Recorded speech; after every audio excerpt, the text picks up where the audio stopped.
चलिए स्टार्ट करते हैं। आज पढ़ रहे हैं मैग्नेटिक इफेक्ट ऑफ करंट का लेक्चर नंबर 4। लास्ट क्लास में हम लोगों ने एम्पियर सर्कुलर लॉ स्टार्ट किया था। तो एम्पियर सर्कुलर लॉ क्या होता है, फटाफट एक क्विकली रिवीजन कर लेते हैं। क्या बताया था आपके, अगर करंट कैरिंग वायर है इस तरीके से, एक करंट कैरिंग वायर ये हो गया, एक करंट कैरिंग वायर ये हो गया, इसमें करंट I1 फ्लो कर रहा है, इसमें करंट, ठीक है। तो इसकी मैग्नेटिक फील्ड भी सेटअप हो रही होगी। हम क्या करेंगे, एक इमेजिनरी लूप लेंगे, एक क्लोज लूप लेना है ना। उस क्लोज लूप का अगर हम मैग्नेटिक फील्ड के साथ लाइन इंटीग्रल कर देंगे तो line integral of this closed loop will be equal to mu naught times of total current जो लूप के अंदर है। तो आई टोटल था ये, है ना, आई टोटल। तो इसका डायरेक्शन जो अपोजिट है, तो क्या होगा इसमें, हमने क्या डिसाइड किया था, जो भी आउटवर्ड होगा, अगर हम ऊपर से देखते हैं, कहां से, ऊपर से देख रहे हैं, तो ऊपर से जो हम देखते हैं तो जो हमारी तरफ आएगा दैट विल बी डॉट, और जो हमसे दूर जाएगा वो हो जाएगा क्रॉस। तो हमने साइन कन्वेंशन बनाया था कि भाई ये पॉजिटिव है और ये निगेटिव। तो टोटल करने के लिए करना क्या था, I1 माइनस I2, ये हो गया मेरा I टोटल, ठीक। तो इसमें अगर म्यू नॉट मल्टीप्लाई कर देंगे तो हमें line integral of magnetic field मिल जाएगा। और मैग्नेटिक फील्ड निकालने के लिए हमारे पास right hand curl rule already है। अच्छा जी, ठीक है। तो आज क्या करेंगे, आज हम एप्लीकेशन पढ़ेंगे। हम लोग एक सामने हमारे एक फिगर बना हुआ है, ये कैसा फिगर है, ये इलेक्ट्रिक फील्ड में भी देखा था हम लोग ने इलेक्ट्रोस्टैटिक चैप्टर के अंदर। ये क्या है बताओ, करंट कैरिंग कंडक्टर। ये क्या होता है, करंट कैरिंग कंडक्टर। इसमें ध्यान देना है हमें, ठीक है। यहां पर ये जो लिखा हुआ है, रुको इसका कलर में चेंज कर देता हूं सो दैट ये विजिबल हो जाए, है ना। ये डी है, ठीक है, and this is R. Actually ये ग्रीन कलर डाल दिया है ना इसमें, ग्रीन कलर से थोड़ा, ठीक है। तो what is R, R is the radius of cylinder. R क्या है, रेडियस ऑफ सिलेंडर, ठीक है। और हमने क्या किया, एक पॉइंट लिया। देखिए फिर से सारे केसेस रिपीट होते हैं, कुछ नया नहीं है, इसलिए मैंने कहा था इलेक्ट्रोस्टैटिक अच्छे से पढ़ लो।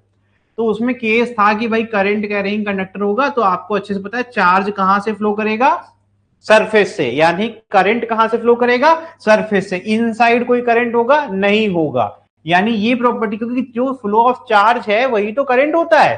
तो यानी कि हमें अगर पहले से पता है कि charge will be always on the surface, no charge will be inside, यानी no current is inside the conductor. Okay, तो हमने क्या किया, हमने एक पॉइंट लिया, हमने एक इस तरीके से एक पॉइंट लिया, और वो पॉइंट सेंटर से कितनी दूरी पर है, वो डी दूरी पर है। कितनी दूरी पर है, ठीक है, हाँ विजिबल है, इतना काम भर का, ठीक है। तो यहां पर हमारा ये हो गया सर्कल, दिख रहा है ना ये। इसी प्रकार से हमने इसका एक सिलेंडर चाहे तो हम बना सकते हैं, उससे कोई दिक्कत नहीं। इसका रेडियस क्या होगा, स्मॉल डी। ध्यान देने वाली बात क्या है कि जब भी हम ले रहे हैं small D is less than radius, यानी कि द पॉइंट इज इनसाइड।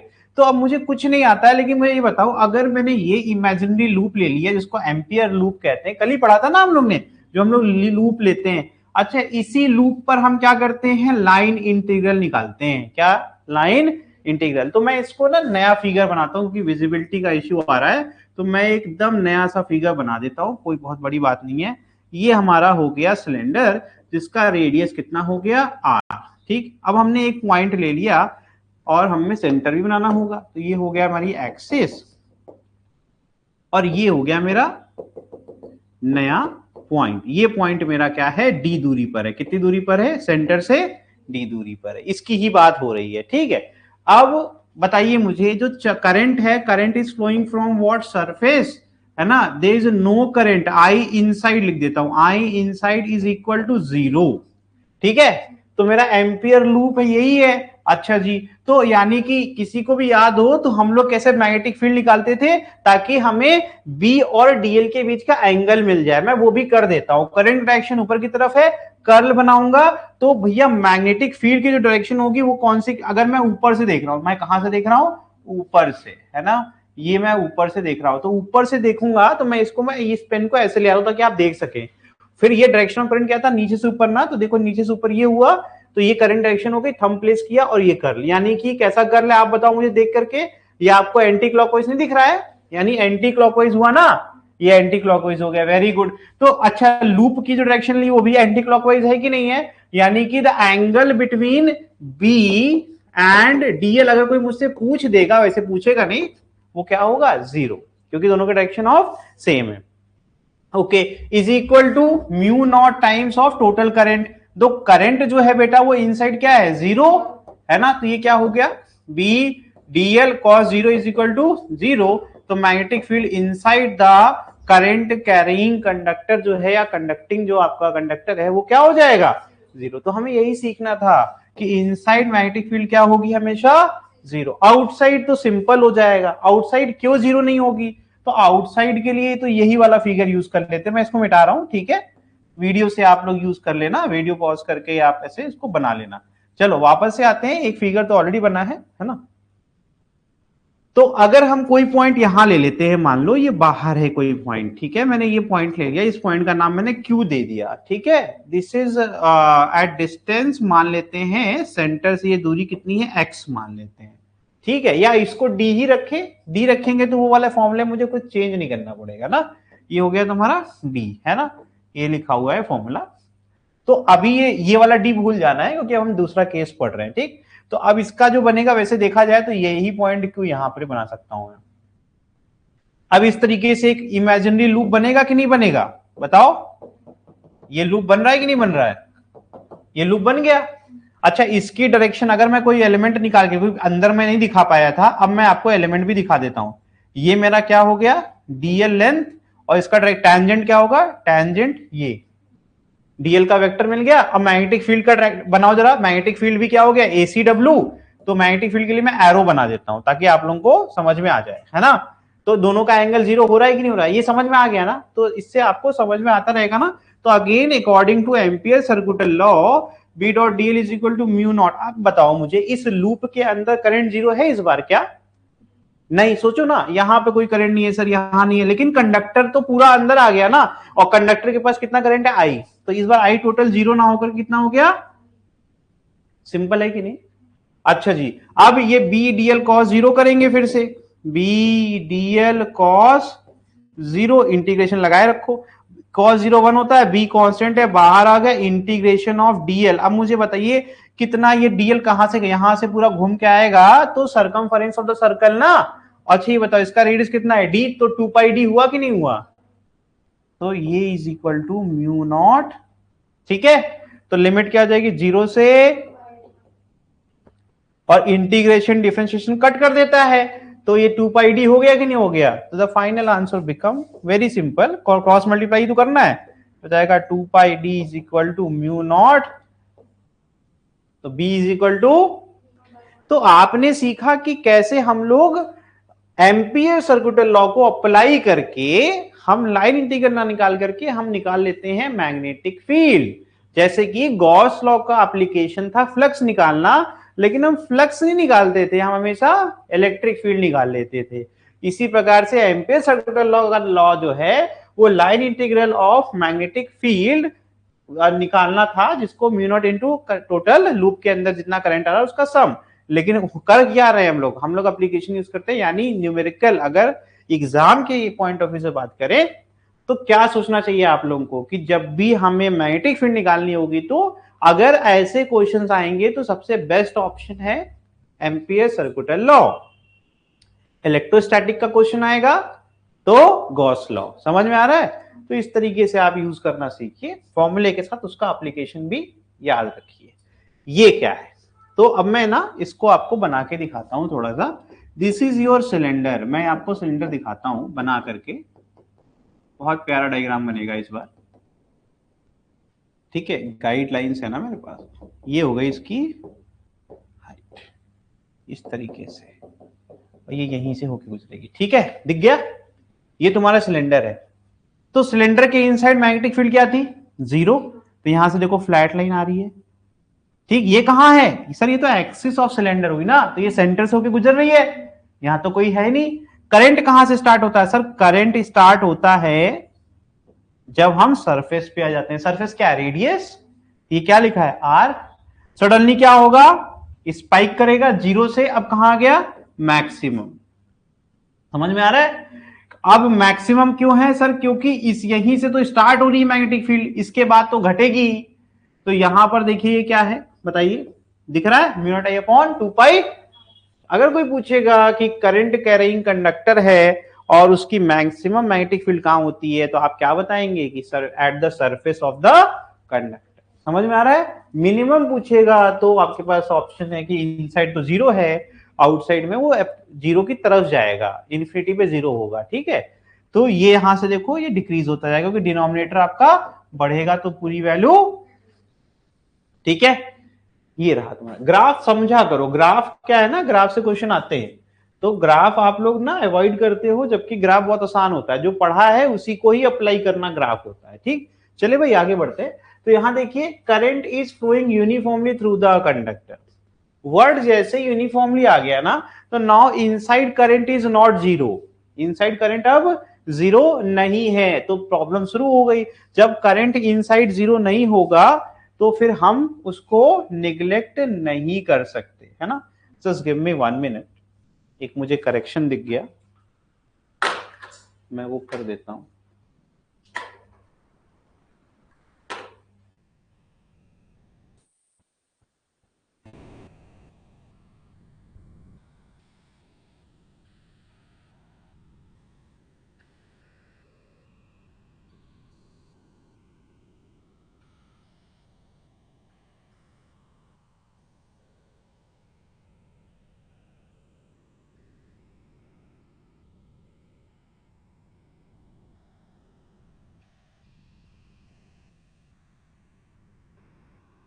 भी एक बार देख लेता हूं आगे।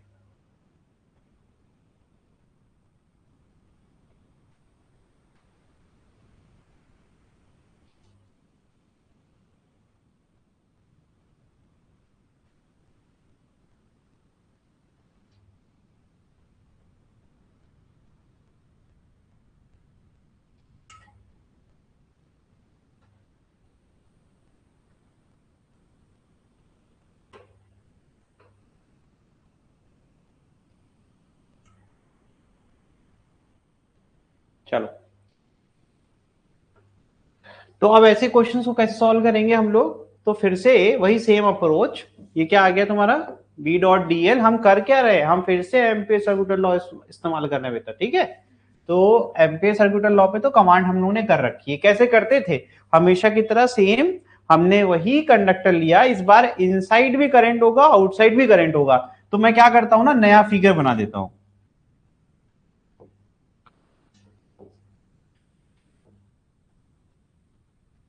ठीक।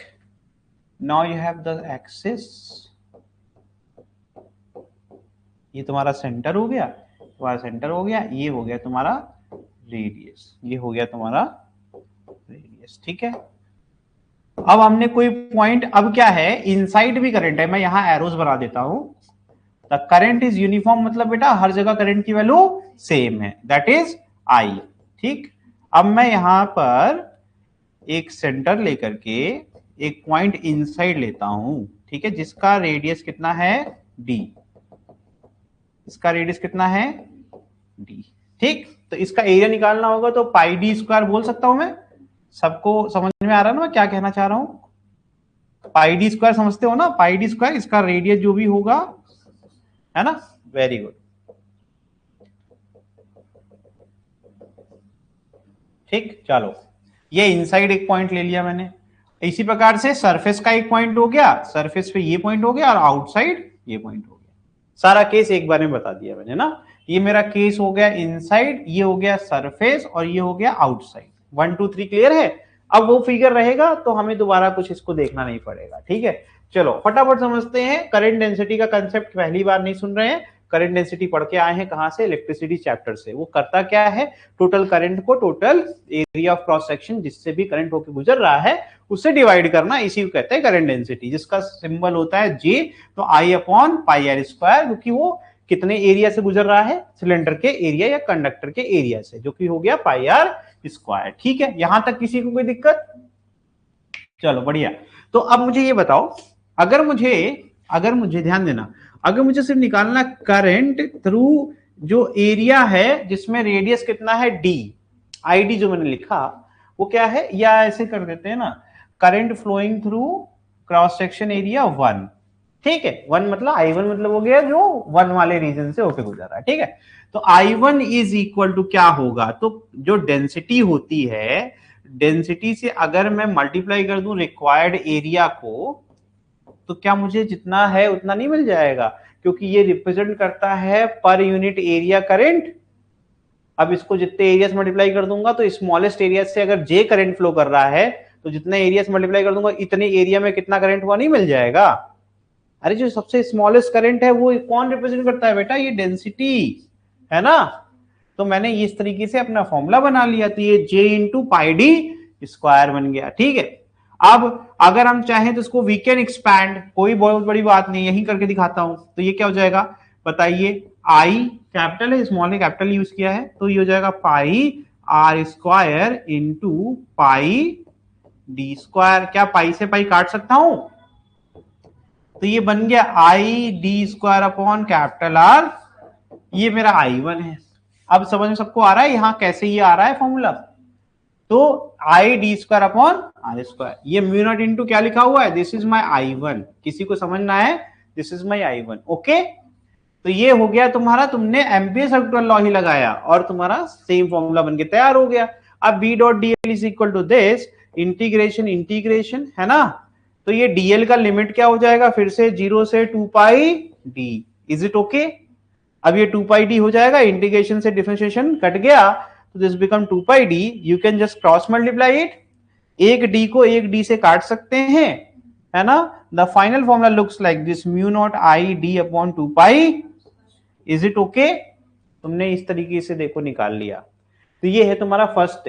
अब मैं ना तुमसे उम्मीद करता हूं कि मुझे सेकंड का तुम बता दो, है ना। तो अगर हम ये, तो केस 1 हो गया, है ना, ये हो गया, ये 1 का हमने सॉल्व किया, इसमें केस 2 लिखा हुआ है, मेरा केस 2 का ए है ये, इसको 1 कह लो, चलो अब इसको रोमन में करना पड़ेगा मुझे, है ना। ये हो गया, अब इसको मुझे कुछ भी रट के तो पढ़ा नहीं रहे ना, इसीलिए ऐसा हो जाता है, पता ही नहीं है क्या लिखा है उसमें, हम तो अपने ही उससे पढ़ा रहे हैं। ये हो गया 3 हमारे सब केसेस, ठीक है। तो ये फर्स्ट हो गया। अगर हमें सेकंड करना हो, यही मैं रफली कर रहा हूं, फिर मैं सेकंड साइड पे अलग से पढ़ाऊंगा, मुझे बस जानना है कि कितने लोगों ने कैच किया ये। तो नाउ टेल मी कि अगर मुझे यहाँ डायरेक्टली आंसर लिखना हो तो क्या आप लिख पाएंगे। चलो अच्छा ठीक है, थोड़ा सा तुम लोग के लिए मिटा दूंगा मैं, ये बस डिस्कशन के लिए है, ठीक है। नाउ टेल मी, ये कर सकता हूं क्या मैं, is equal to mu naught, इस बार मैं आई लिख दूं, नहीं, हाँ अंशिका बताओ, ऑनलाइन ऑनलाइन बताइए भाई, हाँ बताओ भाई, ये क्या लिखा हुआ है, बी डॉट डीएल हो गया, चलो ये तो रटा हुआ है। हम कहां हैं, हम ये सेकंड पॉइंट पर है, सेकंड पॉइंट क्या है, सरफेस है, यहां से दूरी कितनी हो जाएगी, कैपिटल आर, सरफेस हो गया। तो ये इज इक्वल टू होगा mu naught into total current, total current कितना फ्लो कर रहा है अब, हाँ इतना ही करंट फ्लो कर रहा है, ज्यादा कर रहा है, I is the total current ना, आई टोटल करंट लिखा हुआ है ना। तो भैया जब मैं सरफेस पे आ गया तो टोटल करंट हुआ कि नहीं हुआ, अंदर वाला भी और बाहर वाला भी हो गया ना। तो सही लिखा है गलत लिखा है, हाँ ठीक है। तो अब इस पे अगर करेंगे तो बी इज कांस्टेंट, डीएल पर ही इंटीग्रेशन होना है और डीएल की लिमिट अब चेंज होगी, यहां से अगर मुझे करना ही है तो ये पूरा डेरिवेशन ही हो गया, तो बी बाहर आ जाएगा, डीएल का इंटीग्रेशन 0 से अब 2 pi capital R, integration difference cut कर देगा, ये जाएगा तुम्हारा म्यू नॉट इंटू आई। ये कर भी क्यों रहे हैं जब हम लोग ने अभी पीछे करके आए हैं, तो ये चेंज ही नहीं होगा, यानी formula become same, that is B is equal to mu naught I upon 2 pi radius, क्योंकि हम सरफेस पे है बेटा, जब सरफेस पे आ जाओगे तो यूनिफॉर्म कह लो या कंडक्टिंग का केस कह लो, वैल्यू तो सेम ही आनी है ना। तो ये हो गया, तो यहां से अगर आप देखेंगे second case is totally same, inside the wire outside the wire, ये तो बता दिया ना मैंने, आउटसाइड द वायर में। अब यहां से सरफेस नहीं लिखा है इसमें, सरफेस मैंने लिख दिया, देखो लिखा कि नहीं लिखा, तो सरफेस मैंने पढ़ा दिया, सरफेस इसमें लिखा ही नहीं है पीपीटी में, पता नहीं कैसी पीपीटी बना देते हैं ये सब मैं बता दिया ना तुम्हें सरफेस, ठीक। अब देखो थर्ड पॉइंट मेरा जो है, यही तो है ना थर्ड पॉइंट, है ना, आउटसाइड। अच्छा इसको भी पढ़ने की जरूरत नहीं है बेटा, पता है क्यों, आउटसाइड वाला भी तो वही, अब देखो आउटसाइड का लूप है ये, इसके अंदर टोटल करंट तो वही करंट हो जाएगा ना, तो इसमें कोई चेंज आएगा क्या? नहीं। यानी कि अगर दोनों केसेस को अगर शॉर्ट नोट में लिखना हो तो मुझे सिर्फ एक केस में चेंज करना पड़ेगा, इनसाइड, बाकी सरफेस और आउटसाइड तो सेम ही रहेगा। समझ में आ रहा है?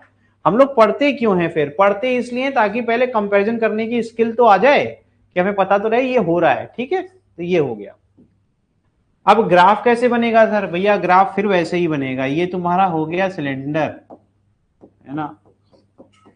सिलेंडर को ग्राफ पे क्यों लेके आते हो सर? ताकि आप विजुअलाइज कर सकें ये एक्चुअल में क्या हो रहा है।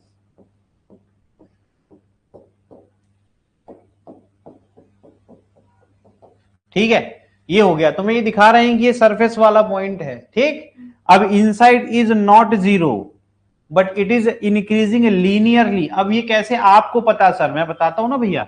फॉर्मूला किसी को अगर याद होगा, बी इनसाइड का फॉर्मूला लिखा हुआ है, जिसको आप बी फर्स्ट बी कह सकते हो। क्या था? Mu naught I D upon 2 पाई, पहले पहचानो वेरिएबल क्या है। तो mu naught I upon 2 pi r square is constant multiplied by, तो भैया डी क्या है सर? उसकी दूरी, तो वो बढ़ती जाएगी और न्यूमरेटर में है तो स्ट्रेट लाइन नहीं हुआ। तो सीधी रेखा पे कैसे सिखाया था मैंने? इसकी पावर देखो, पावर अगर 1 तो ग्राफ स्ट्रेट लाइन। ठीक, तो इस तरीके से स्ट्रेट लाइन हो गया। और ये आपका इसके बाद तो सेम है, सरफेस पे मैक्सिमम फिर डिक्रीज हो जाएगा। तो ये सब क्वेश्चन आते हैं एग्जाम में कि एमसीक्यू में 4 दे देंगे, तुमसे कहेंगे कि बताओ भैया कौन सा ऑप्शन सही है इसमें से, कैसे इंक्रीज होगा, एक इतना बड़ा सा पैराग्राफ और तुम्हें सिर्फ पहचानना है कौन सा ग्राफ सही है। तो जब तक तुम्हें ये सारे फॉर्मूले का पता नहीं होगा कि काम कैसे करता है, ग्राफ के क्वेश्चन बहुत आसान होते हैं। लेकिन जब तक आपके अंदर ये अंडरस्टैंडिंग नहीं है कि जैसे मैंने दिखाया कि क्यों स्ट्रेट लाइन, तब तक तुम जान ही नहीं पाओगे। तुम्हें लगेगा इंक्रीज होता है तो इंक्रीजिंग ये वाला भी तुम्हें सही लगेगा, तुम्हें लगेगा ये सर इंक्रीज होके डिक्रीज होना स्टार्ट हो गया, ये भी सही लगेगा, जबकि ये दोनों नहीं हो सकते। ये दोनों बनते तब है जब पावर मोर देन वेरिएबल पहचानो, वेरिएबल की पावर मोर देन 1 होगी तभी ये बनेंगे। पहली बात तो इंक्रीजिंग बनेगा पॉजिटिव पे, डिक्रीजिंग बनेगा नेगेटिव पावर। ठीक है, तो पहली बात तो फर्स्ट इंक्रीजिंग बाद में डिक्रीजिंग, ऐसे नेचर के कर्व पढ़ना बेसिक मैंने पढ़ाया है मैंने, डिफरेंट टाइप ऑफ ग्राफ्स। ठीक है, यानी तुम लोग को जो मैं बार बता रहा हूं ना कि आप मेरी बात चाहे आखिरी दिन तक ना मानो, लेकिन पेपर क्रैक आपके 12th के सिलेबस से नहीं, बेसिक मैथमेटिक्स से हो रहा है। तो मानो ही मत, लेकिन ये बात झूठी नहीं हो जानी है, क्योंकि हम रोज कर रहे हैं क्वेश्चन। रोज क्वेश्चन सॉल्व तो बेसिक मैथ से ही होता है ना। तुम अगर सिर्फ फॉर्मूला उठा करके सॉल्व नहीं कर पा रहे हो, it means you should focus on basics, that is graph, trigonometry, binomial, differentiation, integration and vector. जिसने इस पे कमांड कर ली उसको हर क्वेश्चन का एक शॉर्टकट पता है। ठीक है, तो आपको ये कभी भी अवॉइड नहीं करना चाहिए। नेक्स्ट, अब आ रहे हैं फिर से क्वेश्चन पे। टॉपिक खत्म हो गया है, अब सिर्फ क्वेश्चंस पढ़ रहे हैं हम लोग। ठीक है, देखो भाई द मैग्नेटिक फील्ड, अब आपको टाइम दे रहा हूं मैं, करिए इसको सॉल्व, बहुत आसान क्वेश्चन है ये। ठीक है, magnetic field at a distance r from a long wire carrying current I is equal to, b की वैल्यू है 0.4 tesla, the magnetic field at a distance to r is. तो कह रहे हैं भैया अगर ये तो परपेंडिकुलर डिस्टेंस वाला केस है, इससे आसान केस क्या हो सकता है। लेकिन सोचो कि इसमें एम्पियर सर्कुलर लॉ भी लगाया जा सकता है। बायोट सेवर्ट लगा के तो कुछ लोग कहेंगे करेंगे, लेकिन एम्पियर सर्कुलर लॉ बहुत अच्छे से लग रहा है इसमें।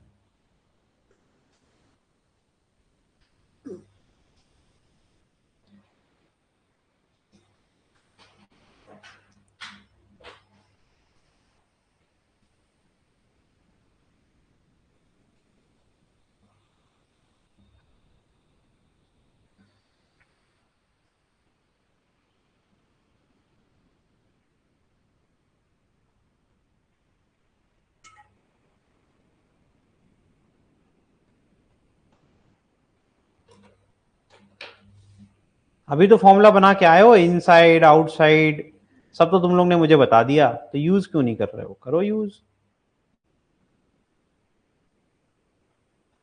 कर लोगे ना? करो करो, ट्राई करो।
जल्दी करना है भाई, इतना टाइम ही है। तुमने अभी जस्ट पढ़ा हुआ है फॉर्मूला म्यू नॉट आई, हाँ तो वो यूज कर लो। केसेस आउटसाइड वाले हैं ये, 2 पाई डी वाला फॉर्मूला जो पढ़ाया है जस्ट अभी, डायरेक्टली यूज करके सॉल्व करिए। इसके बाद पढ़ेंगे हम लोग सोलेनॉइड।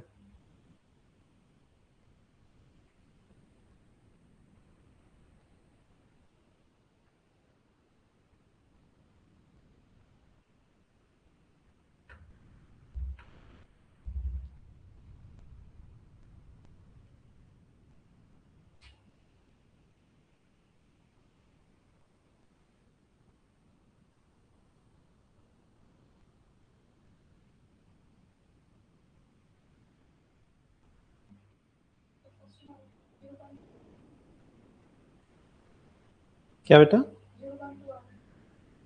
अभी देखते हैं।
मैं आपको सोलेनॉइड का पूरा डेरिवेशन सिखाऊंगा, लेकिन आपको करना नहीं है, आपको सिर्फ उसका नॉलेज के लिए जानना है कैसे कैसे हो रहा है, ठीक है।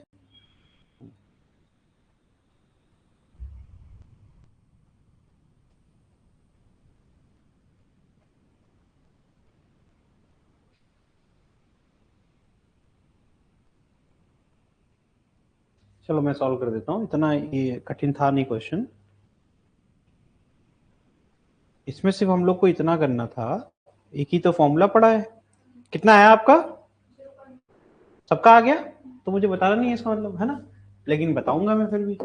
एकदम सही आंसर आया है, बहुत अच्छी बात है। इज इक्वल टू क्या जाएगा बताओ, mu naught I upon 2 pi D. कितना है इस बार, पहले से कितना वैल्यू पता था हमें, 0.4। तो पहले क्या करेंगे हम, डी इसमें आर की वैल्यू निकाल लेंगे, सबसे पहले क्या करेंगे हम इसमें, ये पहले फॉर्मूला है ना, ये फॉर्मूला अलग से कर लो, ठीक है। पहले b1 निकालेंगे, this will become mu naught I upon 2 pi R, है ना, और दिस इज इक्वल टू 0.4। तो ये सबकी वैल्यू किसी की पता है हमें? हमें वेरिएबल के फॉर्म में ही रखना पड़ेगा फिर, है ना। हाँ, we have to take it is in the form of variable.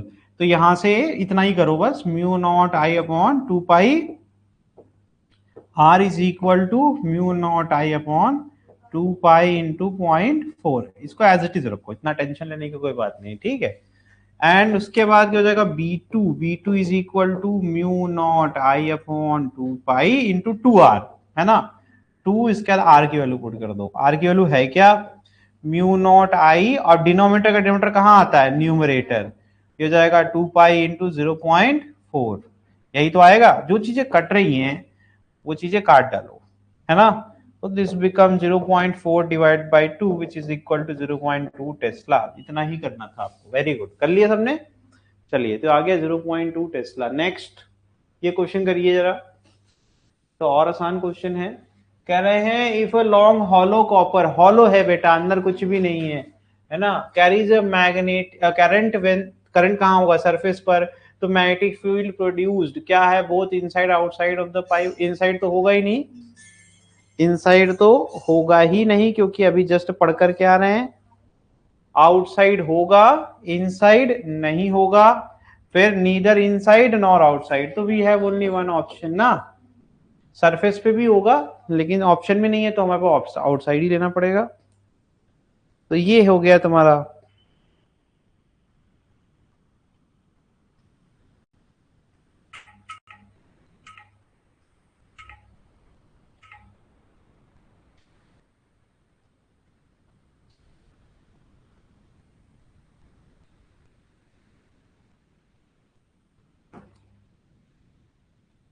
चलें आगे बढ़ जाएं। क्वेश्चन क्या है, अब देखो,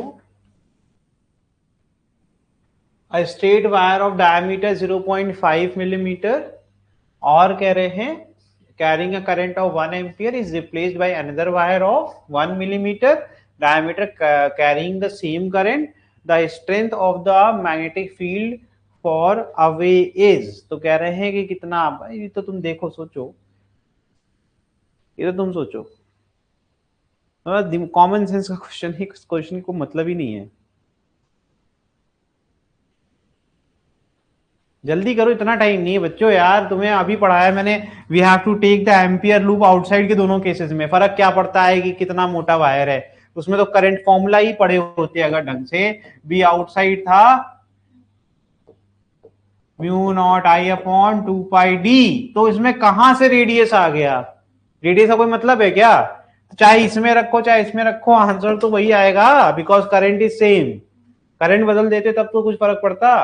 नेक्स्ट ये क्वेश्चन करो, we have the magnetic induction at point P, point P देखो ये है, वही जैसा अभी आर और 2r वाला क्वेश्चन था। तो यहां देखिए, which is at distance 4 centimetre from a long current carrying wire, कितनी वैल्यू दी गई है, 10 की पावर -3, वहां पर 0.4 था या 10 की पावर -3 टेस्ला है। The field of induction at distance, अगर तुम अभी नहीं कर पाओगे तो बेकार है। Now you have the value of 2r, पूरा फॉर्मूला सेम है।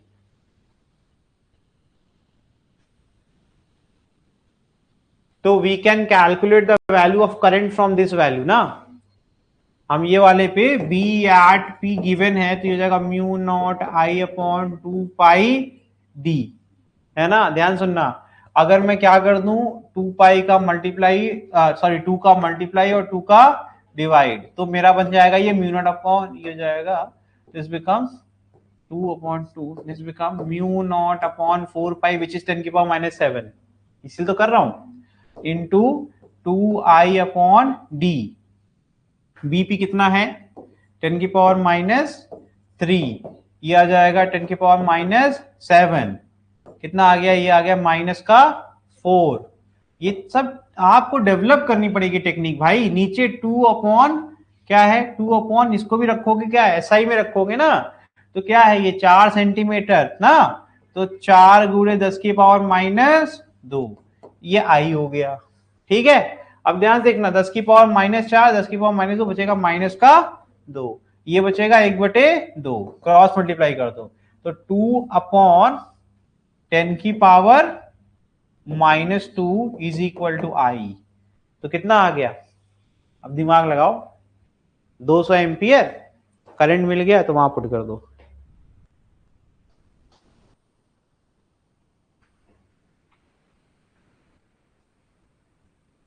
अब मैंने करंट ही निकाल दिया। अगर करंट नहीं निकालना आता किसी को, दूसरा टेक्निक है ना, ऑप्शन नंबर 2, जिनको इसको देख करके अच्छा नहीं लगा सर आपने बहुत बेकार सोल्यूशन बनाया, कोई बात नहीं। Now tell me, can you calculate BP upon BP dash? ये कर सकते हो क्या? फॉर्मूला लिखना आता है, लिख डालो। करंट सेम रहेगा, रहेगा। अब ये हो जाएगा सर 4 और ये हो जाएगा 12, है ना, mu naught I upon 2 pi into 12। Mu naught से ये कट जाएगा, 2 पाई से 2 पाई कट जाएगा, डिनोमिनेटर डिनोमिनेटर कहां जाएगा, न्यूमरेटर 12/4 आ रहा है। अभी भी तो कर सकते हैं। अब यूनिटी कट गया सर, ये आ गया 4×3 12, है ना, तो यहां से सीधे आ गया BP is equal to 3 times of BP dash. तो we if we want to just find the BP dash, तो we know that 1/3 into 10 power minus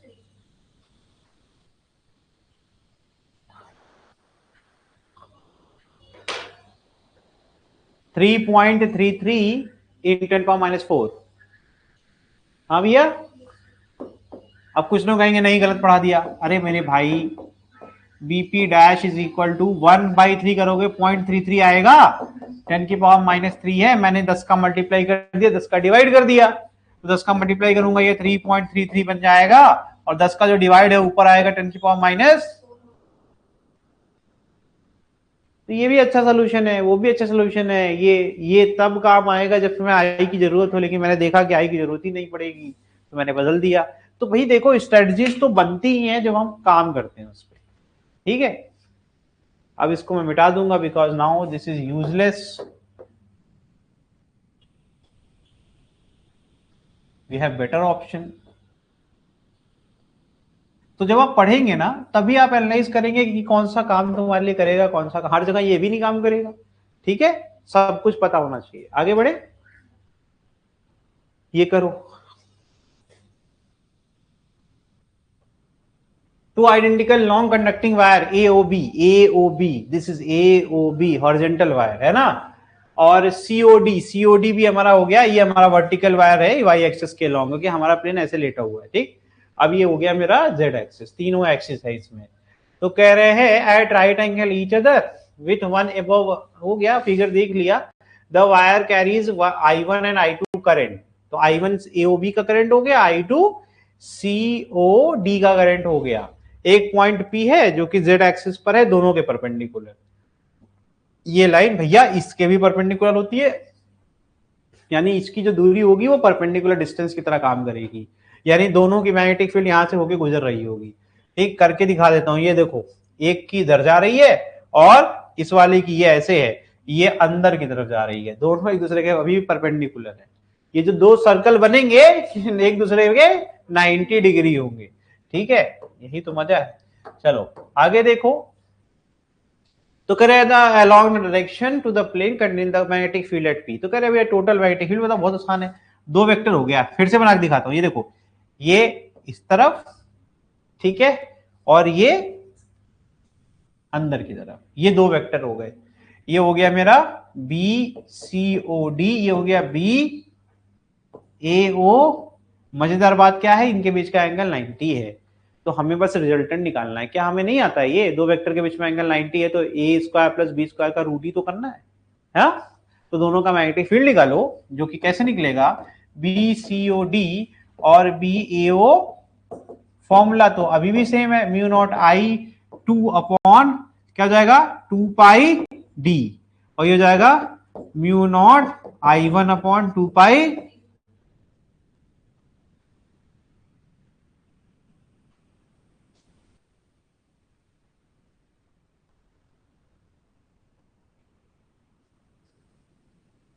और बी नेट तो मैंने अभी बता ही दिया था कैसे निकलेगा, दोनों के बीच में एंगल कितना है, बी टोटल का मैग्नीट्यूड होगा अंडर रूट बी ए ओ बी का स्क्वायर प्लस बी, क्योंकि इनके बीच का एंगल 90 है तो cos 90 0 होता है। अभी तुम्हारे ऊपर है कि तुम क्या करते हो। वैल्यू पुट कर दूं, मुझे दिख रहा है कॉमन वैल्यू तो स्क्वायर होके बाहर आ जाएगी, mu naught upon 2 pi D तो दोनों में है। थोड़ा सा बच्चों प्रैक्टिस किया करो यार तुम लोग हैं, क्योंकि ना ऐसा हो जाता है कि फिर एक टाइम के बाद फिर मैं ही पढ़ रहा होता हूँ। थोड़ा प्रैक्टिस वैक्टिस किया करो, नहीं तो बहुत ही बेकार परफॉर्मेंस हो जाएगी आप लोग। समझाम जाके भेजता हूँ घर पे जाके, क्या करते हो भैया तुम लोग, इतने दिन से पढ़ रहे हो अभी भी देख नहीं पाए जो कॉमन होता है एडिशन हो रहा है वो स्क्वायर यहाँ भी होगा स्क्वायर यहाँ भी होगा, कॉमन लेंगे रूट के अंदर से वो बाहर नहीं आ जाएगा। तो म्यू नॉट का स्क्वायर बाहर निकाल लो, म्यू नॉट हो गया, 2 पाई का स्क्वायर निकालोगे 2 पाई आ जाएगा बाहर, डी का स्क्वायर निकालोगे डी, अंदर रह क्या जाएगा सर, रूट के अंदर रह जाएगा I1 का स्क्वायर प्लस, इतना ही तो रह जाएगा, बाकी कुछ बचा ही नहीं, आंसर आ गया भैया, option number D is correct. Solve क्यों करना है इतना तुम लोग को, ये रूट को 1/2 में लिखा हुआ है,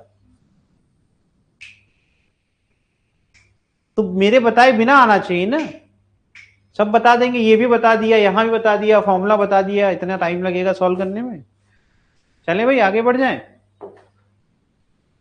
ये तो बता दिया, इसका ये सोल्यूशन कैसे रह गया। चले भाई आगे नेक्स्ट करें। इतने क्वेश्चन तो मैं करा के भेजता हूं कि तुम लोग को खुद ही कर लेना चाहिए सब। बताओ ये question, I long straight wire of radius A carries a steady current I, the current is uniformly distributed, मतलब ये तो केस स्टडी करके आए हैं यूनिफॉर्म वाला, है ना। रेडियस इस बार कितना दिया, A दिया गया है और इनसाइड पॉइंट A/2 दिया गया, आउटसाइड 2A दिया गया है। तो कह रहे हैं the ratio of magnitude field B and B dash at radius, अच्छा कह रहे इनसाइड और आउटसाइड का रेशियो बताओ, जहां पर इनसाइड क्या है, बी इनसाइड A/2 है और बी आउटसाइड 2A है, कह रहे हैं इन दोनों का रेशियो बताओ मुझे। समझ में आ रहा है, इतना ही करना यार, ये कोई क्वेश्चन है, फॉर्मूला निकालो और वैल्यू पुट करो आंसर निकालो।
अब आपका ये चैप्टर सबसे बड़ा है और इसके बाद आपका जो चैप्टर सबसे बड़ा चैप्टर है दैट इज ऑप्टिक्स।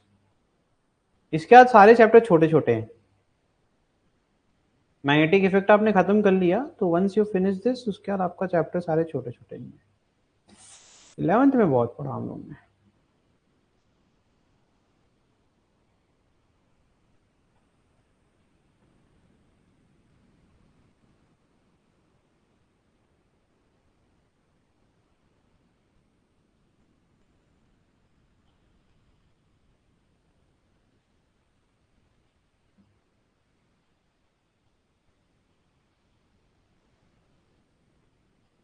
चलो मैं ही कर देता हूँ, इतना कोई बहुत बड़ा क्वेश्चन नहीं है कि हम लोग पूरा रात यहीं बिता दे। तो फॉर्मूला इज वेरी सिंपल है ना। तो अगर मुझे निकालना है a/2 के लिए तो फॉर्मूला के लिए सबसे पहले आपको आना चाहिए j निकालना। तो total current is divided by what 2 pi a square है ना। एंड इससे मल्टीप्लाई करना होता था हमें, पहले निकालना, यहाँ फॉर्मूला लिख लिया करो mu naught I upon what 2 pi a/2। Very simple formula ना। अब यहाँ पर आई की वैल्यू पुट करनी है तो दिस इज I1 कर देता हूं। तो I1 कैसे निकलेगा, तो ब्रैकेट में निकाल देता हूँ I1 is equal to what J into what बताओ पाई a/2 का स्क्वायर क्या हो जाएगा a²/4, लेकिन मैं ऐसे लिख देता हूँ ताकि तुम लोग को दिक्कत ना हो। ठीक है भाई, तो ये I1 becomes what I upon 2 pi a² multiplied by pi a²/4। a² से a² गया, पाई से पाई गया, तो ये बच जाएगा I/8। यहां से सीधे बन गया ये म्यू नॉट I अपॉन 16 भी यहां से देखो करने की जरूरत थी नहीं, वैसे 8 हो गया ना, 2 से 2 तो ऐसे ही कट गया। ये हो जाएगा 8 पाई a, ये हो जाएगा बेटा 8 पाई a, खत्म। ये लो भाई तुम्हारा निकाल दिया मैंने a/2। इसी प्रकार से 2a निकाल लेंगे। इस बार करंट को चेंज करने की कोई जरूरत ही नहीं है। 2 pi into 2a that is equal to 4a। तो mu naught I upon 4 pi a। ठीक है, इज देयर एनीथिंग मिसिंग, कुछ मुझसे मिस हुआ है क्या? हाँ, उसमें एक और चीज होती थी, नीचे स्क्वायर में रहता था। एक चीज और मिसिंग है ना, यहाँ पे स्क्वायर में रहता था, याद है 2 पाई d अपॉन 2 पाई r स्क्वायर होता था ना नीचे। इफ यू रिमेम्बर ये फॉर्मूले में एक छोटा सा करेक्शन है ये, है ना, आर स्क्वायर होता था, तो वो भी करना था। तो यहां पर क्या हो जाएगा, दिस बिकम्स a/2 का स्क्वायर ना। तो इसको हम सीधे फॉर्मूले से कर देते हैं। तो ये 8 नहीं आएगा, 8 आ रहा था ना, गलत आ रहा है ये तो सही आया है, ये तो I/8 ही होगा, है ना, वो 1 आ जाएगा। तो ये जाएगा, अगर हम करेंगे mu naught I into a/2 divided by what 2 pi a² है ना। तो a के यहां रह जाएगा, मेरा भी आ रहा है ठीक है, और ये 2 से 2 मल्टीप्लाई जाएगा, तो ये जाएगा म्यू नॉट I अपॉन, वही आ रहा था एक एक्स्ट्रा जो आ रहा था, अगर मैं उसको a/2 का स्क्वायर कर देता तो ये परफेक्ट हो जाता है ना। तो ये जाएगा 4 पाई a। अब इनको डिवाइड कर दीजिए आप, तो दोनों की वैल्यू सेम है, it becomes what ba/2 is equal, ये जाएगा b, है ना। वो मुझे लग रहा था कहीं गड़बड़ी हो गई, ठीक है। चलो, ये हो गया तुम्हारा फॉर्मूला। आगे बढ़े, यहां से ही खत्म हो गया। अब पढ़ना क्या है, अब नेक्स्ट टॉपिक हमें पढ़ना है दैट इज सोलेनॉइड।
ठीक है, चलिए स्टार्ट करते हैं। Next topic is solenoid.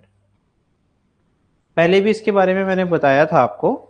Solenoid क्या होता है? जो स्प्रिंग टाइप स्ट्रक्चर होता है, किसी भी इंसुलेटर के ऊपर हम उसको क्या करेंगे, वाउंड कर देंगे। यानी अगर मैं ये वायर जो मैंने अभी माइक में यूज कर रहा हूं, मैं इसी वायर को क्या करूं, क्या कर दूं, इस बॉटल के ऊपर इस तरीके से लपेट दूं। दिख रहा है? तो स्प्रिंग टाइप स्ट्रक्चर बन रहा है। तो ये जो बन रहा है, दिस इज कॉल्ड सोलेनॉइड। इसके अंदर जब करंट फ्लो कराएंगे तो हमें बहुत ही हाई मैग्नीट्यूड की मैग्नेटिक फील्ड मिलेगी, यूनिफॉर्म मैग्नेटिक फील्ड मिलेगी, जो कि इसके इनसाइड होगी, है ना। आउटसाइड कोई भी मैग्नेटिक फील्ड नहीं होती। और solenoid is a type of electromagnet. Purpose क्या है इसका? इलेक्ट्रोमैग्नेट का मतलब क्या होता है भाई, बताओ? आर्टिफिशियल परमानेंट मैग्नेट, जो कि तभी तक एक्टिव रहता है जब तक करंट फ्लो करता है। ठीक है। The purpose of which is to generate a controlled magnetic field through a coil wound into a tightly packed helix। Helix structure को हेलिक्स भी कहते हैं। ठीक है। तो ये जो कॉयल है एक ऐसी हेलिकल, देखो हेलिकल पाथ कैसा होता है, इस प्रकार से, है ना। और स्प्रिंग भी ऐसे ही होती है ना। तो इसलिए कहते हैं इसको हेलिक्स। ठीक, आगे देखिए। तो कह रहे हैं ये बेस क्या है, दिस इज योर इंसुलेटर, इसके ऊपर हमने वाउंड किया है। ये वायर्स कैसे, ये भी इंसुलेटेड वायर है, यानी ये ऑलरेडी जैसे आपने ये वायर लिया ना, ये वायर देखो बाहर प्लास्टिक है, ये इंसुलेशन है, इसका अंदर वायर होगा, है ना। तो इस तरीके से इंसुलेटेड वायर है। ठीक है। तो ये हो गया आपका स्ट्रक्चर ऑफ सोलेनॉइड। अब अगर हम यहाँ पर जैसे ही पोलैरिटी या फिर कहते हैं पावर सप्लाई को चेंज करेंगे तो डायरेक्शन ऑफ करंट क्या हो जाएगा, चेंज हो जाएगा। अच्छा, ये सब एक्टिविटी हमने कर रखी है ऑलरेडी, याद है लूप पढ़ाया था मैंने। तो मैंने बताया था लूप में क्या होगा, जब भी आप आप ये ना पढ़ो, इसको आसान तरीके से पढ़ने के लिए पता है क्या, आप इमेजिन करो एक सर्कुलर लूप जो हम पढ़ चुके हैं, क्योंकि हमें इसमें कॉन्फिडेंस है। तो हम ये भी जानते हैं इस तरीके से, ना, हम राइट हैंड कर्ल रूल भी जानते हैं कि भैया डायरेक्शन ऑफ करंट के बेसिस पर ही हमारा होगा कि यहां पर देखो इनवर्ट जा रही है, यानी कि अभी मेरी तरफ क्या है, साउथ, और इधर क्या रहा होगा, नॉर्थ। समझ में आ रहा है, पीछे की तरफ। तो इस तरीके से हमें पोल्स पता है। अभी ये करंट को चेंज कर दूंगा तो यहाँ साउथ आ जाएगा, यहाँ नॉर्थ। यानी वही सेम फेनोमेनन को दोबारा से पढ़ने की जरूरत नहीं, कंफ्यूजन करने की जरूरत नहीं है। ये उसी कॉइल को, सिंगल लूप को n नंबर ऑफ टर्न्स कर दोगे, फिर खींच दोगे, तो ये है तो एक एक कॉइल ना, एक एक टर्न की कॉइल है कि नहीं है, उन सब में सेम करंट फ्लो कर रहा है, ये इमेजिन करो। तो जब इनके बीच थोड़ा थोड़ा डिस्टेंस होगा अभी, तो भी क्या हुआ, यहाँ जो मैग्नेटिक फील्ड सेटअप होगी उसकी डायरेक्शन भी सेम होगी, और इसके बाद वाले की भी सेम होगी, इसके बाद वाले की भी सेम होगी, इसके बाद वाले की भी सेम होगी। और मैंने सिखाया हुआ है अगर एक ही तरफ सब जा रहे हैं तो सब सिंपल एडिशन हो जाता है ना। तो यानी कि इस यही तो कॉज है कि जो सबकी अपनी अपनी एक एक सिंगल टर्न की जो जो अपनी मैग्नेटिक फील्ड सेटअप हो रही है, बिकॉज उनमें डायरेक्शन ऑफ करंट सेम है, तो सबकी मैग्नेटिक फील्ड ऐड होती जाएगी अलोंग द सेंटर। तो ये जो इसका सेंटर होगा ना, सेंटर पर सबकी मैग्नेटिक फील्ड ऐड होती जाएगी, जिससे कि एक बड़ी ही यूनिफॉर्म और स्ट्रॉन्ग मैग्नेटिक फील्ड इसके अंदर सेटअप हो जाएगी। लेकिन बाहर क्या होगा सर, बाहर तो बहुत दूर दूर हो जाएंगे, दूर दूर हो जाएंगे तो उसका ताकत भी, कहते हैं ना, मुट्ठी है तो ताकत है, और खोल देंगे तो ताकत नहीं है। उंगलियों को तोड़ना आसान है, मुट्ठी को नहीं। समझ में आ रहा है? तो वही हो गया। तो अंदर क्या हो रहा था सर, अंदर सबकी मैग्नेटिक फील्ड ऐड हो रही थी, बाहर ऐसा कोई लिमिटेशन नहीं है भैया, अपना अपना रास्ता पकड़ सकते हैं। तो अब यहाँ क्या हुआ, यहाँ पे बाहर आउटसाइड हम मान के चलते हैं कि ना के बराबर मैग्नेटिक फील्ड होती है सोलेनॉइड की, लेकिन अंदर उसका कॉज समझ में आया। तो मैंने सिंपल भाषा में समझाया। तो ये क्या कर रहे हैं, वही ओस्टेड एक्सपेरिमेंट परफॉर्म कर रहे हैं। इन्होंने क्या कर दिया, पहले करंट फ्लो कराया, इधर पॉजिटिव से इधर से आ रहा है, इधर से निगेटिव, तो करंट फ्लो कर रहा है लाइक दिस, है ना। तो उसमें देखा कि भैया नॉर्थ इधर की तरफ अट्रैक्ट हो रहा है और साउथ रिपेल हो रहा है, यानी यहाँ कौन सा पोल रहा होगा, यहाँ कौन सा रहा होगा, तो साउथ नॉर्थ को अट्रैक्ट करेगा। फिर उन्होंने करंट का डायरेक्शन चेंज किया, अब नॉर्थ रिपेल हो गया और साउथ अट्रैक्ट हो गया। Is it okay? तो मतलब देखो है तो बहुत सिंपल, लेकिन हमें इसको, हम कह रहे हैं कि जब हम ऑलरेडी कॉन्फिडेंट है, हमारे पास एक कंसेप्ट है, तो हम उसको अप्लाई करने की तरफ जाएंगे, ना कि हम बार बार उस चीज को कंफ्यूजन में क्रिएट करेंगे। तो यही मैं बता रहा था। अंदर दिख रहा है तुमको सब एक मुट्ठी की तरह है, लेकिन बाहर दिख रहा है तुमको, बाहर दूर दूर। तो इसीलिए यहां कह रहे हैं current flowing through the solenoid wire induces, क्या कर रहे हैं, strong magnetic field. The polarity of the induced magnetic field can be altered by, alter मतलब चेंज करना, है ना। चेंजिंग द करंट की डायरेक्शन चेंज करोगे तो भैया आपका जो पोलैरिटी, पोलैरिटी क्या होता है, नॉर्थ और साउथ, है ना, वो भी आप चेंज कर सकते हो। ठीक है, magnitude of the magnetic field can also be change by changing the radius of the coil. तो number of turns and intensity of the current flowing through the, भैया देखो बी की वैल्यू बढ़ानी है तो करंट बढ़ा दो, है ना, नंबर ऑफ टर्न्स बढ़ा दो तो उतने ही स्ट्रांग हो जाएगी, ठीक है। तो कह रहे हैं कि मैग्नीट्यूड को भी कंट्रोल कर सकते हैं हम bye changing the number of turns and the radius of the coil and अच्छा रेडियस बढ़ा दोगे ना तो स्पेसिंग बढ़ जाएगी, ये भी ध्यान देना ना। तो we can actually make sure कि हम बढ़ाना घटाना दोनों कंट्रोल हमारे हाथ में है, ठीक है। इसीलिए तो ये कंट्रोल्ड है, इसलिए इसका नाम इलेक्ट्रोमैग्नेट है। कह रहे हैं ना कि हमें जितना चाहिए हम उतना अपने हिसाब से मैग्नेटिक फील्ड प्रोड्यूस कर सकते हैं। तो magnetic field at point P, अगर हम कह रहे हैं कोई एक्सिस पर एक पॉइंट है, एक्सिस समझ गए ना, अब एक्सिस वाली बात तो बता चुका हूं। तो सर्कुलर लूप पढ़ के आ रहे हैं पीछे से, हम लोग दोबारा डेरिवेशन करना पड़ेगा क्या हम लोग को ऑलरेडी पता है ना, एक एलिमेंट लेते थे सर, है ना, फिर यहां से ये पोजीशन वेक्टर बनता था, है ना, और एक तो ये सब तो पहले से पढ़ चुके हैं। तो हमें ऑलरेडी पता है कि किसी एक टर्न का निकालना हो तो बड़ा आसान है, that is mu naught I R square upon 2 R square plus X square. वहां पर ए और डी होता था, उससे फर्क क्या पड़ता है, यहाँ रेडियस आर आ गया, वहां रेडियस ए था, यहाँ पर एक्स दूरी ले लिया, वहां पर डी लिया था। तो फॉर्मूला इंपॉर्टेंट है कि कंसेप्ट हमारा क्लियर है, ठीक है। तो अब इसी प्रकार से n नंबर ऑफ टर्न्स होंगे तो मैंने वही पढ़ा दिया था, n टाइम्स मल्टीप्लाई कर देना, इफ यू रिमेंबर, राइट। तो यहां कर रहे हैं consider N elemental portion of the solenoid जिसकी थिकनेस कितनी है dx। उन्होंने कहा कि भैया इसकी लंबाई l है, आपको ये दिख रहा है ना, ये दिस इज क्रॉस, ये दिख रहा है कि नहीं आपको, यहाँ क्रॉस है और यहाँ डॉट, क्रॉस और डॉट का कंसेप्ट तो क्लियर है ना, दिख तो रहा है बेटा अच्छे से, है ना। तो ये देखो क्रॉस और डॉट पे आते हैं वापस से, इट इज वेरी सिंपल। अगर आप ऐसे समझिए कि करंट की डायरेक्शन को रिप्रेजेंट करता है, ये डॉट और क्रॉस क्या है, अगर इस पूरे स्प्रिंग लाइक स्ट्रक्चर को मैं ऐसे स्लाइस कर दूं, मैं क्या करूं, इस तरीके से कट कर दूं, स्लाइस करूंगा तो मुझे कैसा दिखेगा, यही तो दिखेगा, दिख रहा है ना। तो what is dot and cross, जब भी मैं देखता हूं सामने से तो मुझे दिखेगा एक जगह से करंट मेरी तरफ आ रहा था और फिर यहां से वापस जा रहा था, तो ये आना तो डॉट हो गया, जाना क्रॉस हो गया। समझ में आ रहा है कि नहीं। एक रिंग में अगर हम अपसाइड और डाउनसाइड देखेंगे द करंट की direction is always opposite, right. तो अगर मुझे ऐसा दिख रहा है कि जब मैंने कट किया, जब मैंने कट करके ऐसे रखा तो करंट वाज लाइक दिस, यहां से वो आ रहा था, तो मुझे तो यहाँ डॉट ही दिखेगा ना और मुझे यहाँ क्रॉस दिखेगा। ये सपोज था कि यहां से आएगा वापस जाएगा। तो ये समझ में आया what is dot and cross. अब हमने क्या किया, इसकी लंबाई, स्प्रिंग की लंबाई या सोलेनोइड की लंबाई, कॉइल की लंबाई एल है, ये सारी बातें एक ही चीज कह रही, कोई कह देता है स्प्रिंग, कोई कह देता है कॉइल, कोई कह देता है लूप, है ना। तो एन नंबर ऑफ लूप्स है, तो ये एल है, इसमें से मैंने क्या लिया, सिर्फ dx, ठीक। तो dx इस तरीके से हमने कट कर लिया, ठीक है। तो हमने इस पॉइंट पे यहां से हमने एक एलिमेंट लिया, इस एलिमेंट का हम पॉइंट पी पर क्या निकालना चाहते हैं, तो इसके अंदर कोई एक लूप आ सकता है, दो लूप आ सकता है, तीन लूप आ सकता है, यही तो होगा ना, ठीक है। तो पॉइंट पी पे हम वो निकालने की बात कर रहे हैं। इसका रेडियस क्लियर है क्या, रेडियस कितना है तुम्हारा, रेडियस कितना है आर, है ना, याद रखना ये सब बड़ी बात, फिर बाद में भूल जाते हो, फिर कहोगे समझ नहीं आ रहा। ये इतना समझ में आया कि नहीं, पहले ये बताओ मुझे तुम लोग, तभी आगे बढ़ेंगे, नहीं तो नहीं बढ़ेंगे आगे। चलो आगे बढ़ते हैं। तो यहां कह रहे हैं let the current through each turn of the solenoid is क्या, I, and the current through the chosen element is also I dash. हमने कहा पूरे से उतना है, हम एलिमेंट छोटा सा एलिमेंट ले रहे हैं तो छोटे से एलिमेंट का छोटा सा करंट हुआ, ठीक है। हमने कहा कि छोटा सा एलिमेंट है तो छोटे से एलिमेंट का करंट कितना ले लिया हमने, आई डैश, बाद में ये चीज समराइज हो जाएगी, परेशान नहीं होना है, ठीक है। चलो तो यहां देखो, since the chosen element is consist of some number of turn, देख रहे हो मैंने कहा ना एक हो सकता है, एक से ज्यादा हो सकता है, ठीक है।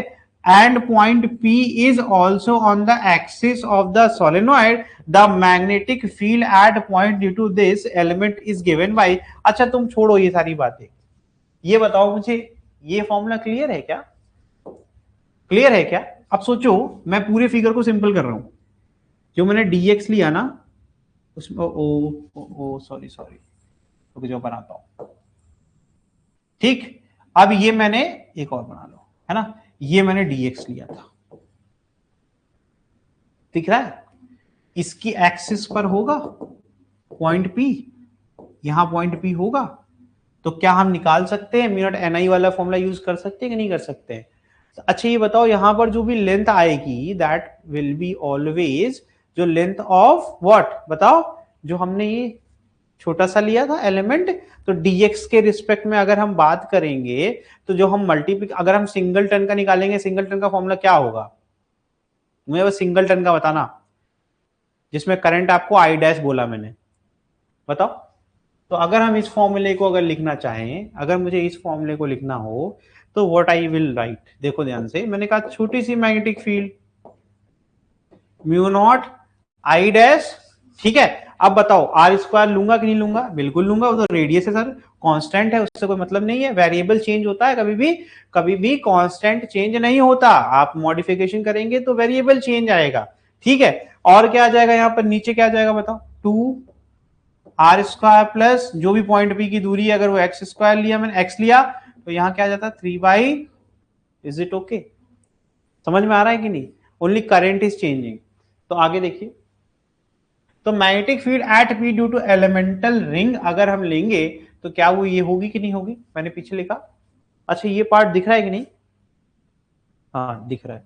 तो again we will continue with this, ये डॉट एंड क्रॉस वाली जो बातें हैं, this is cross, this is cross, this is cross, वही फिगर कंटिन्यू हो रहा है बेटा, थोड़ा सा लाइटर हो गया है, इसको मैं ठीक कर देता हूं, ठीक, एंड दिस इज माई,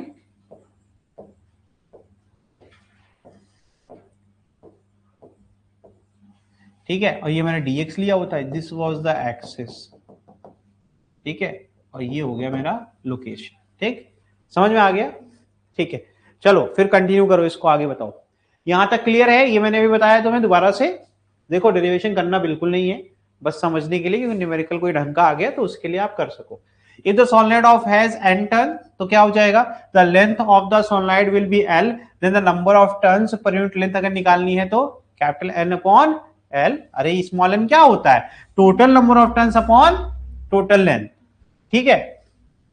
तो नंबर टर्न्स इन dx अगर निकालनी हो तो ये हम स्मॉल n क्यों निकाले, कि अगर हमें कितने भी लेंथ में कितने नंबर ऑफ टर्न होंगे वो निकालना हो तो सबसे स्मॉलेस्ट जो हो सकता है वो हमने निकाल लिया, कैसे, पर यूनिट टर्न निकाल लिया, ठीक है। तो यहां पर इसको मल्टीप्लाई किससे करते हैं, dx से, तो यानी कि स्मॉल n इंटू dx इसको रिप्रेजेंट करता है सर नंबर ऑफ टर्न्स, है ना, इन dx लेंथ, यानी कि जो फॉर्मूला बनाया था इसमें n का मल्टीप्लाई करते थे नंबर ऑफ टर्न का, अब हम n इंटू dx कर देंगे, क्या कर देंगे, स्मॉल n इंटू dx, समझ में आ गया मैं क्या करना चाह रहा हूं इतनी देर से। तो मैंने ये फॉर्मूला फिर से रिवाइज किया, मैंने इस फॉर्मूले में क्या चेंज कर दिया, mu naught small n into dx is number of turns into I which is the total current, और ये r dash r square upon same formula, यानी आई डैश को भी मैंने धीमे से रिप्लेस कर दिया, समझ में आ रहा है। तो इस तरीके से हमने ये कर लिया, आगे देखिए, अब क्या करेंगे, अगर हम इसी फॉर्मूले को आगे ही बढ़ाएंगे तो हमें टोटल चाहिए था, तो हमें पता है कि small magnetic field due to small portion है, मुझे टोटल चाहिए, तो मैं क्या करूंगा, टोटल इंटीग्रेशन करूंगा, है ना। तो dx कितना हो सकता है, dx कितना हो सकता है, l हो सकता है सर, l ही तो होगा ना, dx की मैक्सिमम विड्थ क्या होगी, l। तो हम स्टार्ट कर सकते हैं x इज इक्वल टू 0 से, और हम एक ले सकते हैं कि भैया हम इसको स्टार्ट करेंगे, एक हम इधर जा सकते हैं, एक इधर जा सकते हैं, या किसी एक साइड से स्टार्ट कर सकते हैं। तो ये क्या लिखा है, x is equal to minus a और x is equal to b, इस तरीके से हमने क्या कर दिया, दो साइड बना दिए, बीच में हमने एक्सिस ले ली, है ना, कि 0 पॉइंट। तो angle made by point C at P, कह रहे हैं अगर हमें पॉइंट सी को अगर पी पे बनाना है एंगल, है ना, तो कितना एंगल है वो बताओ, θ1 एंटी क्लॉकवाइज, ठीक। और फिर कह रहे हैं यहां पर angle made by point D at P, point D को अगर भी बनाना होगा दैट इज योर, ये क्लॉकवाइज है एंटी क्लॉकवाइज, तो होना क्या चाहिए था, this is your θ2, this is your θ, समझ में आया फिगर। तो हम करना ये चाह रहे हैं, we are just trying to show that कि भैया कितना वेरिएशन एंगल में आएगा, जैसे जैसे हम dx एलिमेंट को अपनी पोजीशन से क्या करेंगे, आगे या पीछे की तरफ स्क्रॉल करेंगे। करंट क्या एंगल है, जहां पर भी इस समय है उस समय कोई एंगल ले लो, थीटा, इस समय कितना एंगल है, थीटा, समझ में आ रहा है? यानी ये ऐसे आगे पीछे जाएगा तो एंगल चेंज होता जाएगा। अगर इसको मैं यहां रख दूंगा तो थीटा 1 बन जाएगा, इसको मैं यहां रख दूंगा तो थीटा, लिमिट दिख रही तुमको? तो नेट मैग्नेटिक फील्ड अगर पी पे निकालनी है ड्यू टू सोलेनॉइड तो हम कैसे निकालेंगे? तो वही सिंपल सा रूल है हमेशा की तरह, इंटीग्रेशन ऑफ डीबी वो है क्या, mu naught N I D X R square upon 2r² plus x² की पावर, इज इट ओके? ठीक है, तो अब मुझे ये बताओ कि इंटीग्रेशन करेंगे तो किसका करेंगे, वेरिएबल का करेंगे, कांस्टेंट को हम बाहर निकालेंगे। कांस्टेंट पहचान लोगे क्या? क्या ये कांस्टेंट है, ये कांस्टेंट है, ये कांस्टेंट है, ये कांस्टेंट है, ये कांस्टेंट है, क्या ये पूरा कांस्टेंट है? नहीं, बिकॉज सर ये सब में है और x अंदर है, तो यानी कि सब तो बाहर नहीं आ सकता, लेकिन म्यू नॉट एन आई r² अपॉन 2 बाहर आ सकता है, अंदर रह जाएगा dx अपॉन r² प्लस, और इसको करना मैंने ऑलरेडी सिखाया है चेंज ऑफ वेरिएबल से, है ना। और लिमिट तो हम पहले नहीं है, पहले तो अभी इसको इस फॉर्म में लिखेंगे। लिख लिया? लिख डालो। What will be the limit, अगर x की वैल्यू लेनी है तो अगर हम x के टर्म में इंटीग्रेट करेंगे तो दिस विल बी -a2, ठीक है, कर डालो।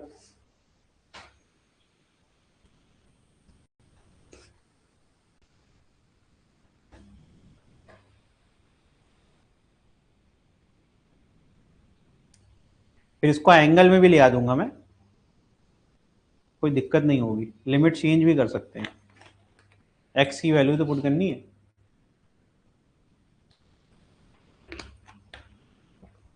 जो करंट पोजीशन है dx की वो कितनी दूरी पर है, x।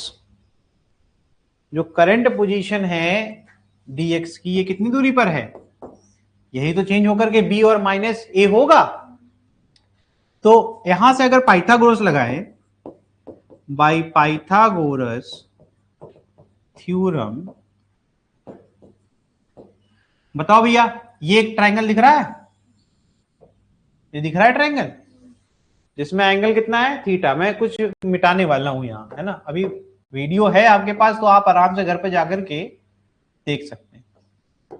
ये हो गया मेरा थीटा, अब मुझे इसकी जरूरत यहां पर नहीं। Now tell me, base X है, परपेंडिकुलर कितना हो जाएगा, पता ही नहीं है। कैसे पता तुम्हें, मुझे तो अभी नहीं पता, या आपको पता है? रेडियस, रेडियस आर है ना, और बताइए हाइपोटेनस नहीं पता। अच्छा, लेकिन यहां पर हम निकाल सकते हैं, क्या निकाल सकते हैं, कोई भी एक एंगल के बेसिस पर हम रिलेट कर सकते हैं एक्स को। मुझे एक्स चाहिए तो मुझे एक्स ला के दो, कैसे ला के दोगे बताओ?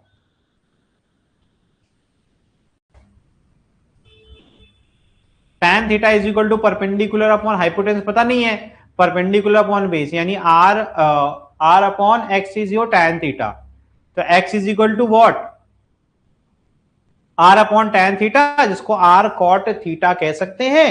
ये हो जाएगा आर कॉट, कॉट थीटा क्या होता है बेटा, tan थीटा का उल्टा ना, tan थीटा होता है परपेंडिकुलर अपॉन बेस।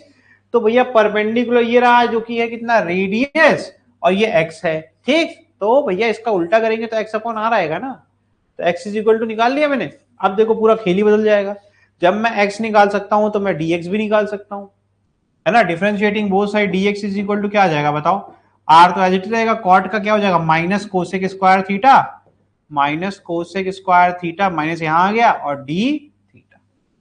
ये सब बेसिक मैंने पढ़ा रखा है, ये अभी बताने का समय नहीं है ये कैसे हो रहा है, d थीटा कैसे आ गया, है ना।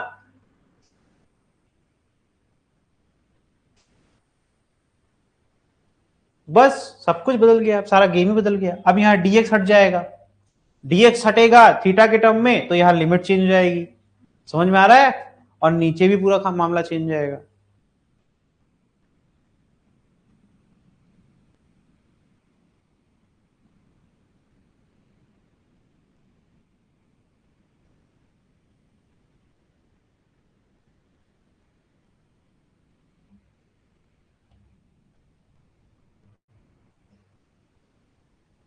तो x is equal to B पे क्या हो जाएगा, थीटा 1, और x is equal to -a पर हो जाएगा थीटा 2। लिमिट चेंज करने आनी चाहिए, लिमिट नहीं चेंज करने आएगी तो कुछ नहीं कर पाओगे।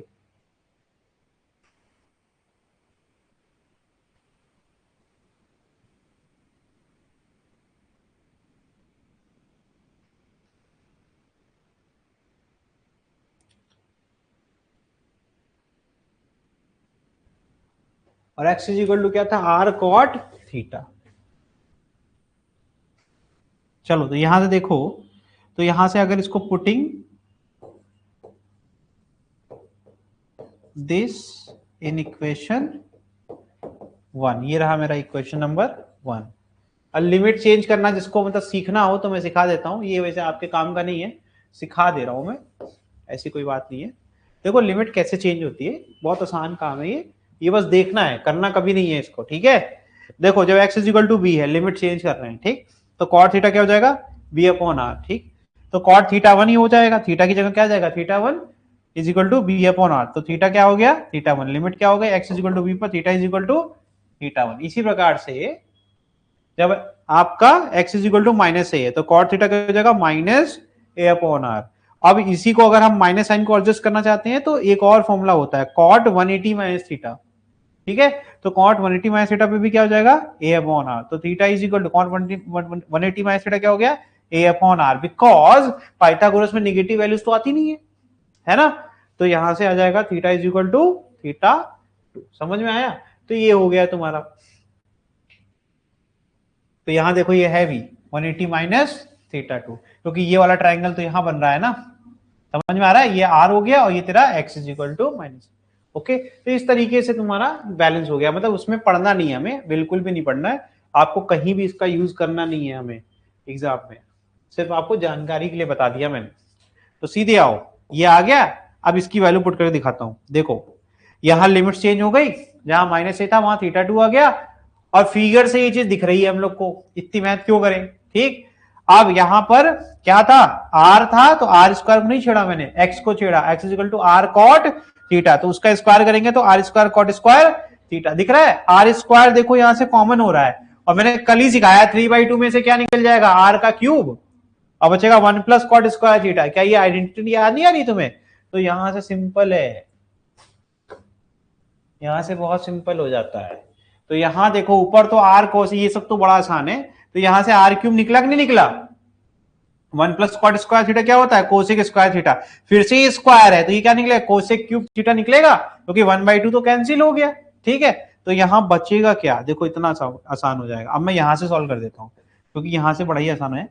कहोगे सर आसान है तभी तो कर रहे हो, है ना, म्यू नॉट एन आई आर स्क्वायर अपॉन 2, है ना, ये तो कॉमन लिया था हम लोग ने।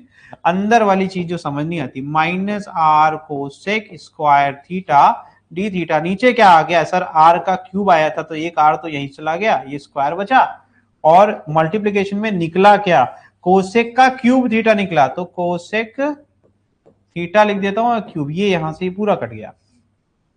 यानी 1 अपॉन कोसेक क्या होता है, साइन थीटा ही तो होता है। तो देखो ये माइनस साइन थीटा, ये सिंपल नहीं हो गया, तो कितना गंदा दिख रहा था, अगर अच्छे से करेंगे तो इतना छोटा सा हो गया, ठीक है। अभी ध्यान देखना, यहाँ आर स्क्वायर बचा था, ये आर स्क्वायर यहां से चला गया, तो बचा सिर्फ म्यू नॉट एन आई अपॉन 2, और यहाँ इंटीग्रेशन क्या बचा, अब इस माइनस साइन को बाहर कर लो, तुम बाहर कर लिया तो ये जाएगा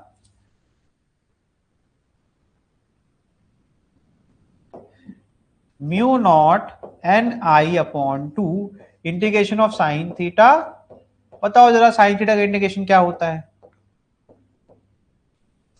माइनस का कॉस थीटा, क्या होता है, माइनस का कॉस थीटा। तो भैया माइनस माइनस प्लस हो जाना है, तो यहां से आ गया म्यू नॉट एन आई अपॉन 2, और यहाँ ब्रैकेट के अंदर क्या बचा बेटा, कॉस थीटा, और यहाँ थीटा 2 और थीटा, अब लिमिट पुट कर दो, यहां से आ जाएगा म्यू नॉट एन आई upon 2 cos theta 1 minus cos theta. समझ में आया, this is your final formula.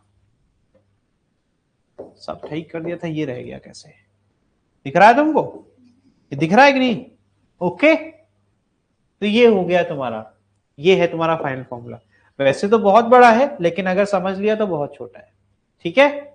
लेकिन इट रिक्वायर्स प्रैक्टिस, अगर आप जाओगे वीडियो देखोगे, वीडियो देख करके दोबारा से करोगे, बिना देखे तो कर लोगे, ठीक है। लिमिट वाली चीज में मत पढ़ना, लिमिट वाला एक्स्ट्रा इसमें लिखा है मैंने, ताकि आपको नॉलेज रहे, जरूरत नहीं पड़ेगी। मैंने बताया ना, देखो एक्स की वैल्यू पे देखो एंगल कितना बन रहा है, सिंपल रिप्लेस कर दो, ठीक है। बाकी डी थीटा तो करंट सिखाई दिया था मैंने, और वहां एक्स की वैल्यू निकाल दी थी, वैल्यू पुट कर दोगे, तो कभी आपको फर्क नहीं पड़ेगा, आंसर सेम आएगा। और हमें इतना इंडिकेशन नहीं करना है, we just need knowledge, knowledge चाहिए हमें ये क्या है, व्हाट इज दिस? तो कह रहे भैया अगर हम कह रहे हैं सॉलिनॉइड के एक छोर पे चले जाए तो जहां पर θ1 क्या हो गया 0, θ2 ऑटोमेटिकली क्या हो जाएगा 90। देखो वहां बना हुआ है ना, समझ में आ रहा है? तो जब ऐसे करेंगे तो यहाँ पर क्या जाएगा, एक 0 और एक 90, 90 हो गया आपका 0, ये हो गया 1। तो द फॉर्मूला बिकम्स μ0ni/2। ये लिखा भी है, पढ़ लो इसको, ठीक है? ओके, ठीक। यहां पर देखिए, a solenoid can be called as an ideal one if the following condition are satisfied। तो करें आइडियल कंडीशन क्या है, अगर L की वैल्यू बहुत, लेंथ बहुत बड़ी हो और रेडियस, वही मैंने बोला स्पेसिंग जितनी कम करोगे वैसे ही इतनी स्ट्रॉन्ग मैग्नेटिक फील्ड सेटअप होगी। तो वही मैंने कहा था कि इसको कंट्रोल कर सकते हैं हम लोग कि कितना स्ट्रॉन्ग है कितना वीक है। तो रेडियस शुड बी स्मॉलर। फिर कह रहे number of turns per unit length is very large. कह रहे बहुत हाई डेंसिटी से लपेटा है आपने, खूब ढेर सारी टर्न कर दिया और कम जगह में, तो डेंसिटी इज वेरी हाई ना। तो कह रहे number of turn per unit length is very large, turn are very closely bond, बहुत करीब करीब हमने जरा सा भी स्पेसिंग नहीं दी है। तो इससे क्या होगा, ज्यादा मैग्नेटिक फील्ड ऐड हो जाएगी, है ना। तो ये होगा स्ट्रॉन्ग मैग्नेटिक फील्ड के लिए। ये फॉर्मूला आपने पढ़ लिया। Magnetic field due to ideal solenoid, अगर कह दिया इन्फिनिटी लॉन्ग, बहुत बड़ा है, मतलब पता ही नहीं कहां शुरू हुआ कहां खत्म हुआ, ठीक है। तो ऐसे केस में क्या हो जाएगा, एक तो 0 हो जाएगा, दूसरा 180 हो जाएगा। ये समझ नहीं आता लोगों को, मैं समझा रहा हूं। देखो तो ये इस तरीके से बीच में नंबर ऑफ टर्न्स है, ठीक है। कोई भी पॉइंट आप अगर लेते हो, मान लीजिए कोई भी पॉइंट आप बना रहे हो, तो आप एंगल कैसे बनाते हो, this is your θ1, this is your θ1, right, and this is your, यहां से आप बनाते हो इस तरीके से, कहते हो ये है तुम्हारा थीटा। सोचो ये लेंथ यहां आ जाए, जगह तो नहीं है, मैं यहां बनाऊंगा डिलीट कर दूंगा, ठीक है। अब यही लाइन यहां ले आओ। अब ये एंगल बताओ, ये स्ट्रेट हो गया बहुत ज्यादा, और लंबा होगा तो ये और नीचे आएगा, और नीचे आएगा, फिर स्ट्रेट लाइन की तरह हो जाएगा। θ2 180 दिख रहा है कि नहीं दिख रहा है? अब तुमको ये मिटाना है। अब ये देखो θ1 ऑलरेडी छोटा दिख रहा है, सोचो ये बहुत दूर चला गया तो और लाइन हो, तो ये 0 की तरफ जा रहा है, ये 180 की तरफ, बस वही लिखा है, ठीक है। तो ये आपका θ1 become 0 for infinitely long solenoid, और वो हो जाता है आपका, तो cos 0 तो 1 होता है और cos 180 -1 होता है, लेकिन माइनस माइनस हो जाएगा प्लस। देख लो मैग्नेटिक फील्ड क्या हो जाती है, और यही पढ़ते हैं हम लोग, यही हम लोग हमेशा पढ़ते हैं कि सॉलिनॉइड के अंदर जो यूनिफॉर्म मैग्नेटिक फील्ड सेटअप होती है उसकी वैल्यू होती है μ0 ni, जहां पर स्मॉल n क्या होता है, स्मॉल n होता है number of turns per unit. ये फॉर्मूला हम बहुत इस्तेमाल करते हैं, ठीक है। जनरली सबको यही बोलता है कि भाई यही फॉर्मूला होता है, लेकिन ये किसके लिए होता है, इन्फिनिटली लॉन्ग, समझ में आ रहा है। और एक्चुअल में अगर हम नॉर्मल केसेस में पढ़ेंगे तो एजेस पे पाया जाता है μ0ni/2, समझ में आया। ये देखो ये बस खत्म हो गया, ये पीपीटी खत्म हो गई। अब यार देखो, तो हम इसको फिर से समझाते हैं एक बार, आखिरी बार। जनरल फॉर्मूला इज दिस, ठीक है। इन्फिनिटी लॉन्ग होगा तो फॉर्मूला में क्या हो जाएगा, θ1 बिकम 0 एंड θ2 बिकम्स 180, ठीक है, जिससे कि ये वैल्यू आ रही है, ओके। फिर देखो आपकी वैल्यू एज पे आधी हो जाएगी, दूसरे एज पे भी आधी हो जाएगी, समझ में आ रहा है। तो ये ग्राफ दिख रहा है तुम्हें मैक्सिमम से, समझ में आ रहा है, बहुत बहुत आगे तक ये मैक्सिमम के पास है, फिर सडनली ये ड्रॉप हो रहा है, ठीक है ना। तो ये ऐसे ग्राफ आपको याद करना है, ठीक है। तो आज आपने सॉलिनॉइड भी पढ़ लिया, एम्पियर सर्कुलर लॉ भी पढ़ लिया, और कल पढ़ेंगे सॉलिनॉइड का ही दूसरा भाई होता है टोरॉइड। टोरॉइड क्या होता है यार, अब अगर हम क्या करें ना, इसी सॉलिनॉइड को, ये सॉलिनॉइड ऐसे है ना, इस तरीके की स्प्रिंग है, मैं क्या करूं इसको ऐसे घुमा करके क्या बना दूं, रिंग, तो यानी वो इस प्रकार से नहीं बन जाएगी,